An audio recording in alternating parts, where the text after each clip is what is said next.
గోషామాల్ నియోజకవర్గంలో ప్రజా సమస్యలపై పోరాటం చేస్తున్న బీఆర్ఎస్ సీనియర్ నాయకులు ఎం ఆనంద్ కుమార్ గౌడ్పై దాడి చేసిన Begum Bazar corporator G Shankar Yadav, Mangalhat corporator Sasikala భర్త ఎం కృష్ణపై వెంటనే చర్యలు తీసుకోవాలని నగర గ్రంథాలయ సంస్థ మాజీ చైర్మన్ గడ్డం శ్రీనివాస్ యాదవ్ డిమాండ్ చేశారు. నగర పోలీస్ కమిషనర్ స్పందించి వారిపై నాన్ బెయిలబుల్ కేసులు నమోదు చేయాలని అన్నారు. చాపేల్ రోడ్డులోని మల్లారెడ్డి దవాఖానలో చికిత్స పొందుతున్న ఆనంద్ కుమార్ గౌడ్ను బీఆర్ఎస్ నాయకులు పరామర్శించారు.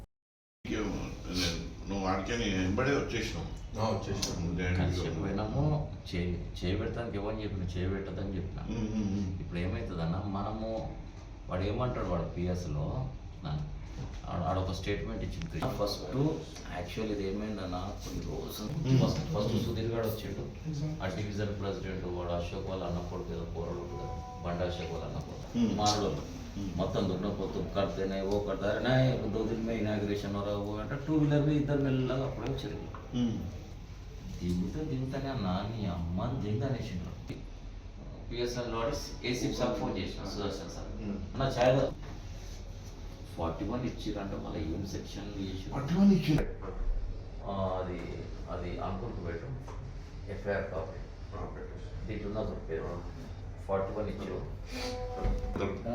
ఈజీ ఇప్పుడు ఏమున్నది నీకు రాజసింగమే వాడికి స్పందిస్తాడు, వానికి మంచిగా అయిపోయింది. ఇద్దరికి రోజు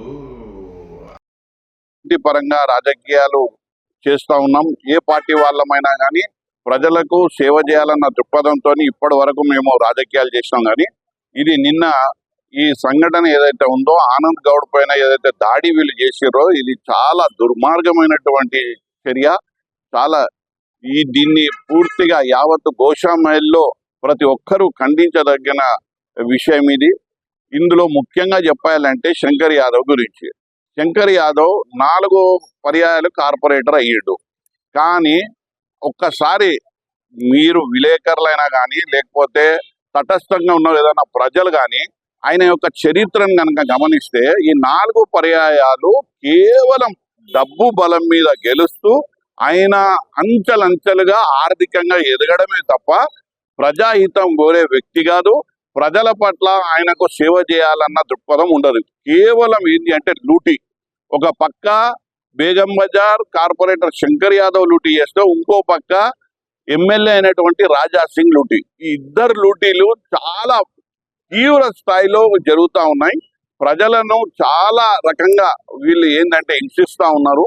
వీళ్ళు కేవలం డబ్బే పరమాదిగా పెట్టుకొని ప్రజలకు సమస్యలను పక్కన పెట్టి కేవలం డబ్బు మీదే పడి ఇవాళ వాళ్ళు ఏంటి అంటే ఆర్థికంగా కుబేరులు అయిపోయి ఇప్పుడు వాళ్ళు ఏం చెప్తున్నారంటే డబ్బు ఉంటేనే రాజకీయం చేయగలుగుతాం, ఈ డబ్బంతా సంపాదించడం ఏంటి అంటే రేపు పోయి వాళ్ళ పార్టీలో బీజేపీ పార్టీలో ఉన్నటువంటి కిషన్ రెడ్డికో లేకపోతే మన డాక్టర్ లక్ష్మణ్కో డబ్బులు ఇస్తాము, టికెట్లు తెచ్చుకుంటాం అన్న ధీమాతోని ఇవాళ వాళ్ళ వ్యవహారం చెలవుతా ఉంది బస్తీలో.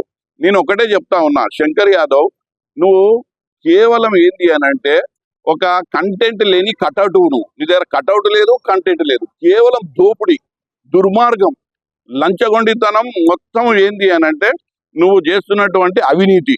దీనితోనే నువ్వు చెలామణి అవుతున్నావు, డబ్బుతోనే.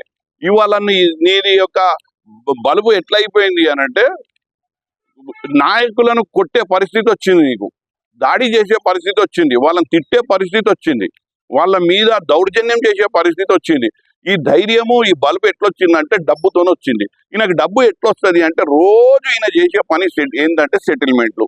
ఎవరు ఇండ్లు కట్టినా స్లాబ్ 5 లక్షల రూపాయలు. ఆ బేగం బజార్లో మార్వాడీస్ గుజరాతీస్ వాళ్ళ మీద పడి